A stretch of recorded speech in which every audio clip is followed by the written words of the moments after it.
Si Dios escribiera su propio comentario sobre la crucifixión, seguramente sería el pasaje de Isaías 53. Pocos pasajes describen en el Antiguo Testamento lo que Jesús vivió en la cruz.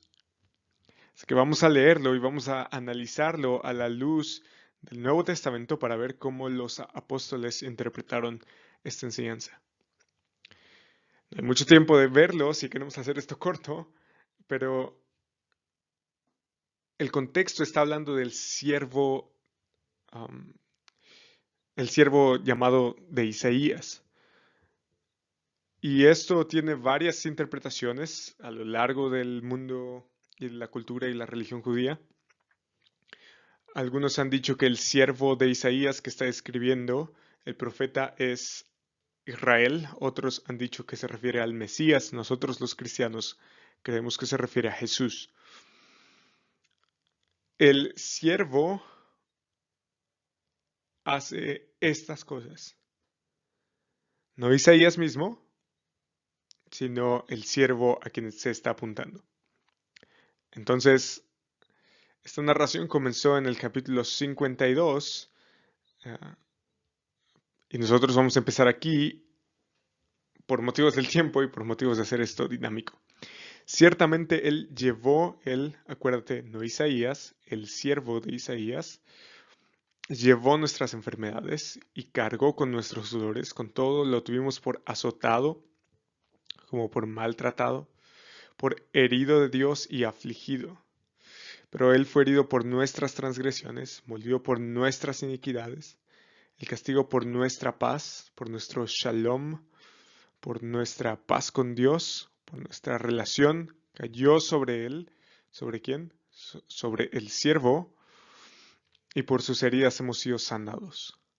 Todos nosotros nos descarriamos como ovejas, nos apartamos cada cual por su camino, pero Yahweh hizo que cayera sobre él, de nuevo, sobre el Mesías, la iniquidad de todos nosotros.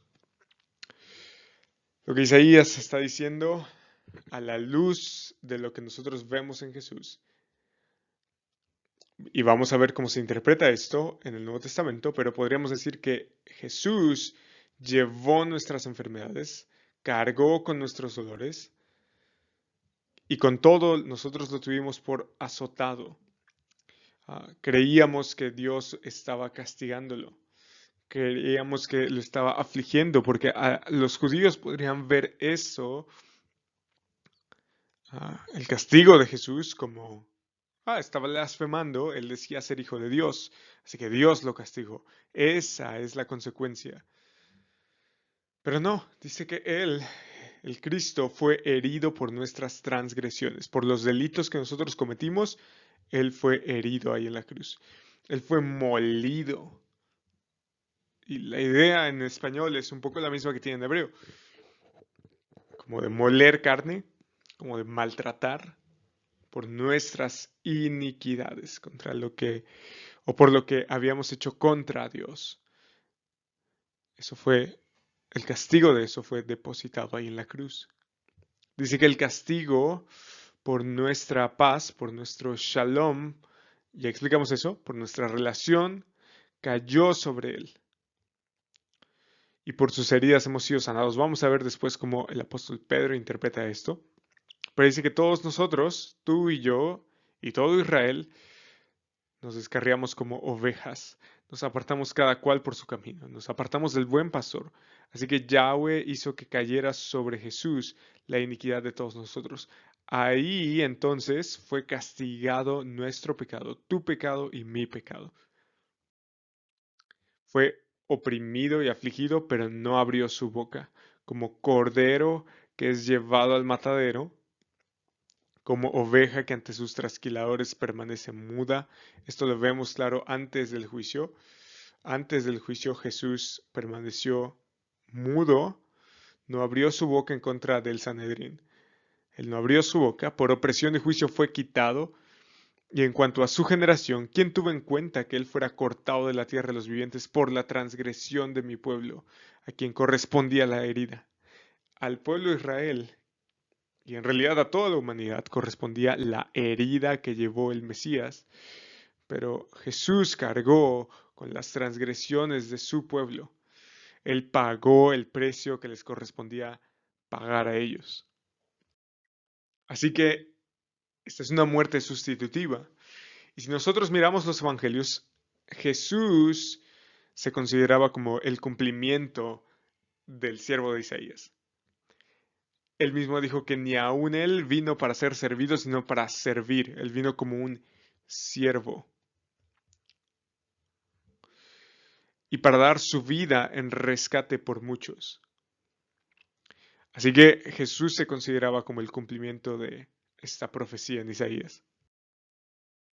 De hecho, Pedro dice que él mismo llevó nuestros pecados en su cuerpo sobre la cruz. Lo que estábamos explicando, que el castigo por nuestra paz cayó sobre él, a fin de que, es decir, ahora hay un propósito, muramos al pecado y vivamos a la justicia. Hay una consecuencia ética de esto, pero no solamente ética, hay una consecuencia espiritual de esto, porque dice que por sus heridas fueron ustedes sanados, lo mismo que había dicho Isaías. Y por sus heridas fueron ustedes sanados, implica a la luz de esto que por su cruz nuestros pecados han sido perdonados y Dios ya no se acuerda de ellos porque los considera como muertos. Y nosotros deberíamos considerarnos como tales, abandonar nuestros pecados y comprometernos a vivir para el Dios justo. Así que Dios estaba en Cristo, en el Mesías, reconciliando al mundo porque estábamos descarriados. Cada cual estaba por su camino, no quisimos obedecer al buen pastor. Pero en Cristo, en el Mesías, Dios estaba reconciliando al mundo con él mismo. Y dice que no estaba tomando en cuenta a los hombres sus transgresiones, de nuevo, sus delitos. Y además, nosotros tenemos este mensaje. Como si Dios rogara por medio de nosotros. Si tú nunca habías escuchado el mensaje del Evangelio, lo que Jesús hizo por ti, en nombre de Cristo les rogamos, reconcíliense con Dios, reconcíliate con Dios. Por eso es que Jesús vino a morir, para que te reconciliaras con Él. Al que no conoció pecado, lo hizo pecado por nosotros. El perfecto, intachable y santo Cordero de Dios fue a la cruz para pagar una deuda que no le correspondía, sino que te correspondía a ti y me correspondía a mí. Dios lo trató como si hubiera sido uno de nosotros. Dios lo trató como si Él hubiera cometido los pecados que tú y yo cometemos, aunque Él estaba sin pecado. ¿Por qué lo hizo? ¿Para qué propósito? Fuéramos hechos justicia de Dios en Él, para que vivamos a la justicia, no solamente eso. Pablo dice para que seamos hechos justicia. No solamente nuestros pecados se imputan a la cuenta de Cristo ahí en la cruz, sino que también nosotros somos considerados justos y somos llamados a la justicia. De tal manera que nuestra relación con Dios, la paz con Dios, es posible. Nos hemos reconciliado con Dios y este es el Evangelio. Entonces, ¿cuál debe ser nuestra respuesta a todo esto? El pasaje de Hechos nos lo ilustra. Felipe se encuentra, por órdenes de Dios, con un eunuco, un etíope, eunuco, y él está leyendo el libro del profeta Isaías, si tú miras el contexto del capítulo 8. Y Felipe sube al carro en el que iba este eunuco etíope, sube al carro y le pregunta, oye, ¿y a poco entiendes lo que lees? Y entonces dice, no, no entiendo lo que leo, porque te ruego que me digas, ¿de quién dice esto el profeta Isaías? ¿De sí mismo o de algún otro? Y entonces Felipe, comenzando con este pasaje de la Escritura, le anunció las buenas noticias, el Evangelio de Jesús. Así que cuando terminó, llegaron a un lugar donde había agua y dice, oye, ¿puedo ser bautizado? Y Felipe le dijo, si usted cree con todo su corazón, puede. Ahora, ¿cuál es el objeto de esta fe? Incluso el eunuco responde, creo que Jesucristo es el Hijo de Dios. Recuerda desde dónde comenzó, desde el profeta Isaías, el pasaje que leímos en Isaías 53. Y la respuesta del eunuco, demostrada por el bautismo, es: Jesús es el Hijo de Dios. Esa es la respuesta que se nos demanda del Evangelio, del mensaje de la reconciliación hecha en la cruz de Cristo. ¿Crees que Jesús es el Mesías, el Hijo de Dios? Cuando crees en Él y en lo que Él ha hecho por ti, que pagó el precio por tus pecados y que ahora puedes tener justicia, ser declarado justo por medio de lo que Él hizo,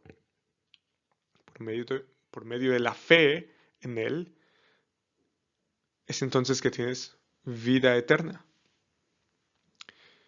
De nuevo, este es el Evangelio y a nosotros se nos demanda creer que Jesucristo es el Mesías, el Hijo de Dios, y al creer en Él y en su obra en la cruz, su muerte sustitutiva, tenemos vida en su nombre.